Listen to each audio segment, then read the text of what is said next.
Assalamualaikum warahmatullahi wabarakatuh. Perkenalkan, nama saya Muhammad Syahrir, MPM 1640101053. Saya dari program studi akukultur Fakultas Perikanan dan Ilmu Kelautan Universitas Borneo Tarakan. Di sini saya akan menjelaskan tentang ekologi perairan, khususnya tentang ekosistem air tawar. Mari kita simak sama-sama penjelasan tentang ekosistem air tawar.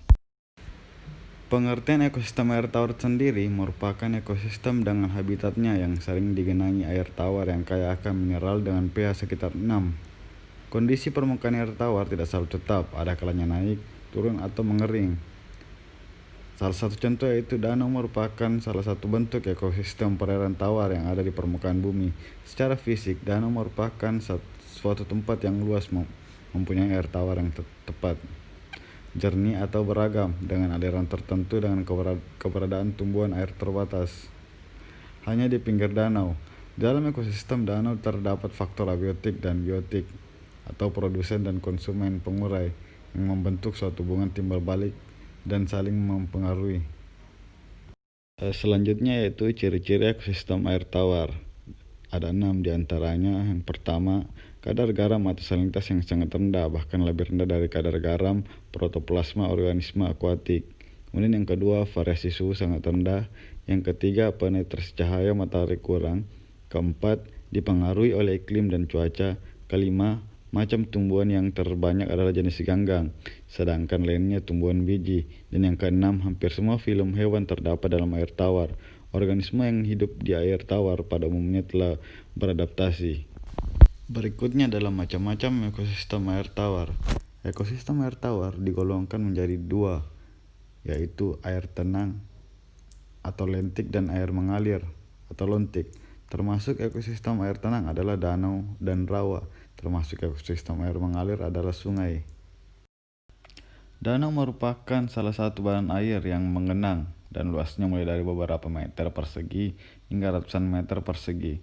Di danau terdapat pembagian daerah berdasarkan penetrasi cahaya matahari. Daerah yang dapat ditembus cahaya matahari sehingga terjadi fotosintesis disebut daerah afotik. Daerah yang tidak ditembus cahaya matahari disebut daerah afotik. Di danau juga terdapat daerah perubahan temperatur yang drastis atau termoklin. Termoklin memisahkan daerah yang hangat di atas dengan daerah dingin di dasar. Kemudian macam-macam danau. Danau dibagi menjadi 4 daerah sebagai berikut. Yang pertama daerah litoral, dan yang kedua daerah limnetik, dan ketiga daerah protofundal, dan keempat daerah bentik. 1. Daerah litoral. Daerah ini merupakan daerah dangkal, cahaya matahari menembus dengan optimal, air yang hangat berdekatan dengan tepi. Tumbuhannya merupakan tumbuhan air yang berakar dan daunnya ada yang mencuat ke atas permukaan air. Kemudian yang kedua, daerah limnetik.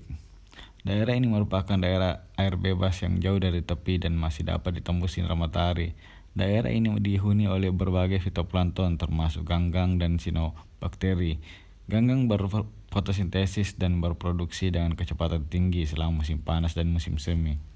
Yang ketiga, daerah profundal. Daerah ini merupakan daerah yang dalam, yaitu daerah afotik danau. Mikroba dan organisme lainnya menggunakan oksigen untuk represi seluler. Setelah mendekomposisi detriksi yang jatuh dari daerah limnetik, karena tidak ada cahaya, maka penghuni zona profundal bergantung pada zona limnetik dan litoral. Kemudian yang keempat, daerah bentik.